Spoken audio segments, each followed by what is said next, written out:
Good old Pete.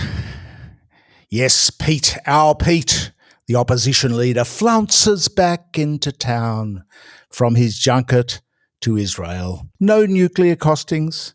There's a housing crisis on, cost of living crisis, a policy vacuum crisis. And what does our boy do? What does Gina's boy do? Starts a racism brawl.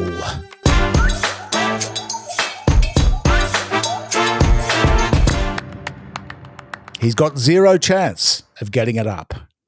His blanket ban on Palestinians. Not just that it's racist, it's absurd. Why wreck Australia's reputation in the world? Wreck it further with a bizarre ban of an entire people because they might be a terror risk. It's Fourth Reich, but as Labor, the Greens, the Teals and other indies, such as Wilkie and Pocock, will not vote for it, it is just a scam, a massive distraction. And the Palestinians can't get out of Gaza anyway. They're too busy being tortured, murdered, burnt alive and starved by the IDF. The Greens must be loving it because they're on the same ticket as Labor for once. The real opposition, Labor's real opposition in policy terms, for once not being called evil Hamas supporters. For a change. Yes, we have been scammed, Australia. What a waste of space. We've shed half a week in politics and media with this racist nonsense. I'll tell you what the scam is in due course. We've got some gambling gifts meanwhile, gambling gifts for billionaires, some document shredding, some ABC clickbait to get through first in the wonderful, wonderful world of scams. Now, ABC's Q&A program was back to its heyday this week. Qanda used to set the news and current affairs agenda for the week. And this week it was back setting the agenda again after a bit of a lull. Just not in the way that they intended it, though. Qanda trended for days, as did Jane Hume and the other panellists. Until Pete's race scam, that is. Instead of hosting venerable voices like they used to, authorities in their fields, it's become politicians and media figures waffling on with their agendas. The one venerable panellist was economist Joseph Stiglitz, but Joe didn't get much of a word in because PK, the host, was determined to lend the floor to Jane Hume, Bill Shorten and Jackie Lambie. Bill defended the government, Jane bagged the government, and Jackie was fed up. And Joe did endeavour, however, to explain some very basic economic to our finance minister, Jane. Jane would have none of it.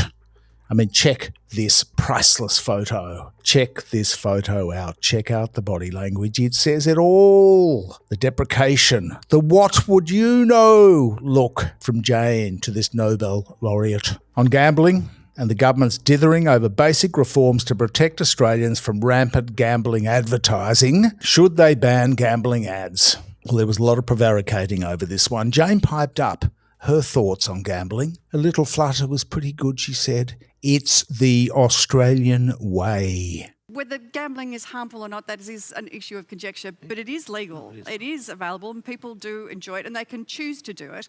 An outright blanket ban is not the solution. It's not the Australian way. Well, it used to be the Australian way for women and Indigenous people not to get a vote. That was the Australian way back in the day. But Jane, here's the thing. Ways change.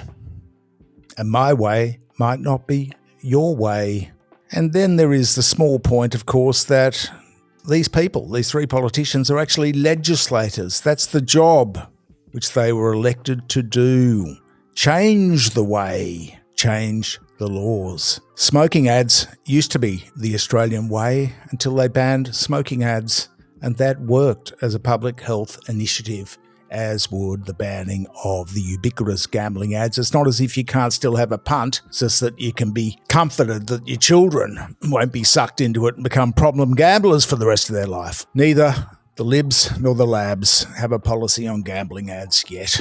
That's the point here. We're waiting for it 2 years down the track, following the inevitable report and all these recommendations saying they should be banned from Peter Murphy. It's been suggested that the government might introduce a partial ban, a couple of hours a day perhaps, just to appease the gaming companies, not the whole hog. Maybe they could ban them between 2 o'clock and 4 o'clock in the morning. That would work for the gambling companies, which donate to Labor and Liberal parties? Anyway, it's still being thrashed out because the public unrest over the dithering is growing. People are sick of it. They don't need to advertise, and they know that they will get a shellacking from the media companies, these politicians, if they do. That is the problem, because the media companies make a lot of money from gambling ads. It is a growth sector, sucking people in, taking their money and advertising heavily. Blanket advertising, like Pete's blanket ban on Palestinians. The Bill Shorten, who was on the panel of Q&A, had his Kodak moment. Kodak, you might remember, was the company which hit the wall when digital cameras came along, when the Kodak Instamatic was no longer the Australian way. Bill was making the case we shouldn't protect families. This is his point, really. We shouldn't protect families damaged by problem gambling because it might hurt the revenues of Australian media companies who've been disrupted by Facebook. We've got ourselves in this wicked situation where now some of the free-to-air media need gambling ad revenue at any time in order just to stay afloat. Now, some of you might say, well, bugger them, just don't worry. We don't need free-to-air media. But free-to-air media is in diabolical trouble, and that is the discussion which we're not having. Now, who owns these media companies? Well, the largest is owned by American billionaire Rupert Murdoch and his son Lachlan Murdoch, two American citizens, energetic purveyors of the Australian way and the American way. From New York, what would they have to say at the News Corp Christmas party? Then we've got Sportsbet. Sportsbet is from Ireland, and we've got Nine Entertainment too, these poor companies. One word for Bill: schnookums. Bill schnookums. Both parties already back the secretive policy of cross-subsidising Rupert and Nine, and Kerry Stokes via the Digital Media Bargaining Code. We don't get it here. Small business, like taxing the auto industry in 1910 because blacksmiths were whining about their falling revenues. It is mollycoddling foreign media billionaires. That is the actual Australian way. That's what this is all about. And then Stiglitz had the absolute the cheek to point out on Q&A that Australia was giving away its natural resources to foreign multinationals. It's coal and oil and gas. It was a statement of the obvious. Total sense it made. We've been saying it here for years. Taxes and royalties. But that's the Australian way. Get plundered. Be bought off by political donations from the fossil fuel industry. The panel fell silent on this one from Stiggers. Don't you know you're talking about our donors? Except for Stutch from the Fin Review, the former editor of the Fin Review. Lovely guy, Stutch, but a huge champion of the fossil fuel sector if ever there was one. Now, we're going to include a TikTok in the descriptions here if you check it out. If you want to see the way journalists should conduct interviews, check out this TikTok. It is impeccable. This should be the Australian way, not ignoring your most authoritative guest in favour of political chipmunkery and agendas. So the scam is the ABC's qanda is now clickbait. Its audience in the Twitter backlash is higher than the people who actually watch the show. It's called secondary media. And then, of course, good old Pete. Good old Pete sallies forth and changes the whole week's agenda. Gina Rinehart's hood ornament. He wants a ban on refugees from Gaza. That's a blanket ban. No matter, I don't know whether Pete knows this, there are Christians in Gaza too, as well as Muslims. Just everybody. They might be terrorists. Terror, terror, terror. No matter that we've been providing Israel with support to murder them. We must have a little shout out here to our local member, the member for Warringah, Zali Steggall, who called him out for racism in the parliament. She had to recall that comment just to be polite, but it was resounding. It's not as if the government's not doing enough on this front anyway, providing weapons parts to the IDF and letting 1,000 Australian Zionists fight for the IDF, then hiding it, refusing to respond to FOIs. The numbers are 7,000 visas denied for Palestinians fleeing genocide and just 3,000 granted. And since the start of July, the new Immigration Minister, Tony Burke, he's refused visas to over 2,500 Palestinians fleeing genocide and only given visas to 235 Palestinians. And yes, ASIO does do checks. Labor's new immigration minister is 10 times more likely to refuse protection than grant it to Palestinians anyway, despite Pete's whinging. And, as we noted, it's not that they can get out too easily either, having to scrape thousands of dollars together to pay for some Egyptian immigration agent. So there's all sorts of lurks going on here. Regarding the silence about the Australians fighting for the IDF, I mean, are they going to be able to hop on the NDIS for all the trauma they've suffered once they come home? Why not? So what's the scam with the coalition's Make Australia Racist Again policy?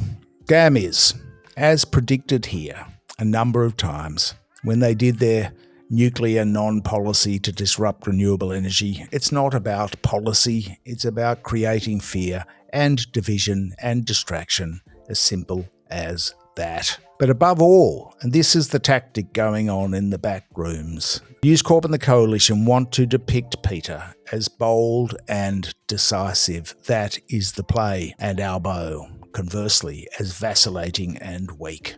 That's the play. It's all image, no substance. So Pete doesn't have to make the decision because he's not in government. He just makes the noise.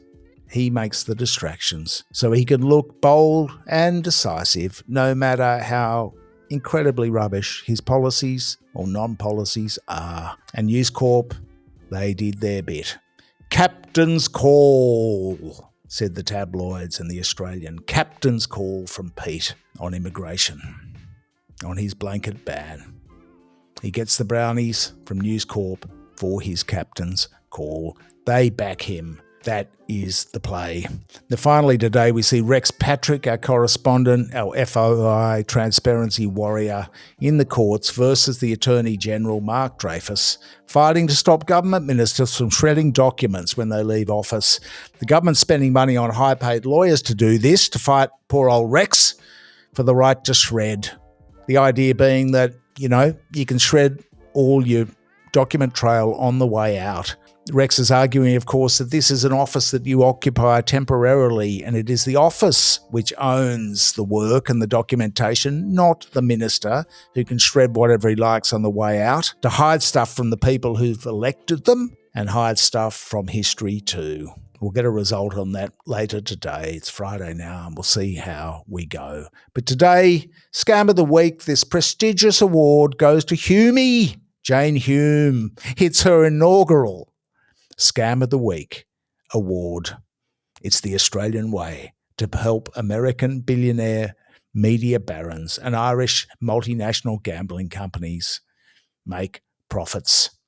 Sportsbet, whose parent company is Flutter Entertainment, owned by Paddy Power of Ireland. Most of the other online bookmakers are controlled by offshore multinationals as well. That's the Australian way. And unlike some of the coalition who buttoned their lips on Pete's blanket ban, no doubt in total shame and embarrassment, there was Jane too. It's the Australian way, sticking up for the blanket ban. That's our Scam of the Week. It's been a shameful week in Australian politics, and we can only assume that it's going to continue because people are taking this stuff seriously, and the media just loves it. Thanks for your support. Like, share, comment in the space below.